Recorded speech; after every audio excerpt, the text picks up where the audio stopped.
everyone, my name is Neerja Bhandari and thank you for joining us today. So today we've been asked to talk about if the DIY applications. I'm not good at answering short forms, but this I learned very interestingly. It's called do it yourself. And do it yourself applications are becoming common in today's time, where people think they get all the information on internet. There are YouTube videos, there are TikTok, that's becoming very popular, and obviously Immigration Canada is giving you most of the information online with guidelines to be followed. It's good to do those applications yourself if your case is simple and straightforward. You understand that you will follow everything to the T. Make sure you will look into the forms properly, read the guides, and provide everything that is required, and do it yourself. It's just like if you have a leaking tap and you will see a YouTube video and you will bring your own washers and you have the tools and you will do it yourself. So when you're doing it yourself, make sure you read the guide properly, you understand, you fulfill the requirements of the application, you have all the documents that you need to submit, because if it is a temporary resident application, your application will be judged on the value of what you have submitted at the time of submitting your application. And you will have to deal with the refusal after that. When you get a refusal, it is generally becoming now more difficult, because you have to address the refusal that you got in the file instead of the first time when you could have addressed if you knew what to iron out. On the other hand, if you knew what was to be done and you did it, it's a very good application, and then you can proudly tell your friends you did it yourself and you were successful without taking anybody's help. And maybe you will get a couple of more friends who will want you to help them in their application. These do-it-yourself applications are good to do it yourself when they work. If they don't work, they create more baggage to be covered now in the next application. But if this was a permanent residence application and you were picked up from the express entry pool, so do-it-yourself applications usually, if you have not taken care of all the documents, all the information, it could lead to misrepresentation, it could lead to being returned as incomplete, and you've lost your place in the pool also.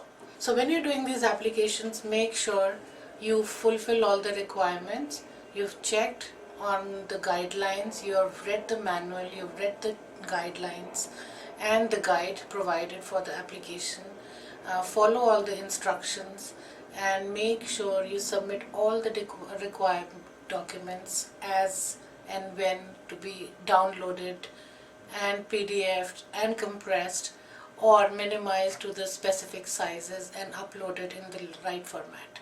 Because if the officer does not receive it as required, it can be refused or returned as incomplete. As opposed to doing it yourself, if you choose to get it done by a professional, an immigration consultant or a lawyer, as we call them, legal representatives or immigration representatives, make sure you have checked their background, you have checked their you make sure that they're licensed to practice. That is what is important, that they're not ghost agents or people who are just filing cases. They are licensed practitioners, which you can check from the website of ICCRC, or they are licensed and regulated lawyers, or in Quebec they have notaries. So they are regulated people who are helping you do the file, because they are trained. We are trained to do the applications the way they should be submitted and look into each and every aspect of your file. Then there are more than 120 ways to do immigration applications and come to Canada. So make sure the person who's dealing with your file has the expertise to deal with it. I'll again take the example of a plumber. So you have a leaking tap, and if you try to fix it yourself, and if you couldn't fix it yourself, maybe you will have a flooded basement. So it's nice to have a plumber come in, pay him a little, and he will make sure or she will make sure that the work is done properly, and if required, They are there to provide the extra service if there are things around to be repaired or fixed around with it. They know what all is required. Maybe it's not just the washer, maybe there's a pipe, maybe there's a valve which needs to be fixed. So a professional knows what all is required. So when an immigration consultant or a lawyer is looking into your file, they're already looking at it from the visa officer's viewpoint to make sure that all the issues are addressed, all the things that you need to tell are told, all the documents you need to provide are provided.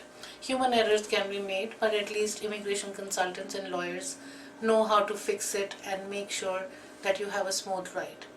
So it is up to you. You can do it yourself if you think you are good enough to do it.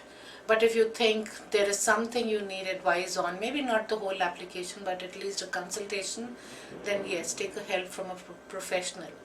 I will not fix my own taps. I am not good friends with wires, so I'll call in an electrician when required, or I will change my kidney from a doctor if required. So professionals in all fields are there to help you with the things to be done in a professional way without messing it up. And in immigration, if you mess up something, you're going to pay with it. Maybe sometime you are banned for 5 years and you cannot do that application again with misrepresentation, or if there is some criminality or there is some other issue that needs to be addressed, a professional knows how to fix that or how to present that to immigration. So take your choice, make sure you make a good decision and an informed decision. I always insist, make an informed decision, whether for doing the application yourself. If you're doing it yourself, make an informed decision by reading all the guides, manuals, and making sure that you're fulfilling all the requirements. And if you have any doubts, then I will suggest that you go to a professional who knows how to handle them. And even there, make an informed decision of knowing who will handle it properly for you, and definitely somebody who's regulated and licensed. Thank you for listening to us today.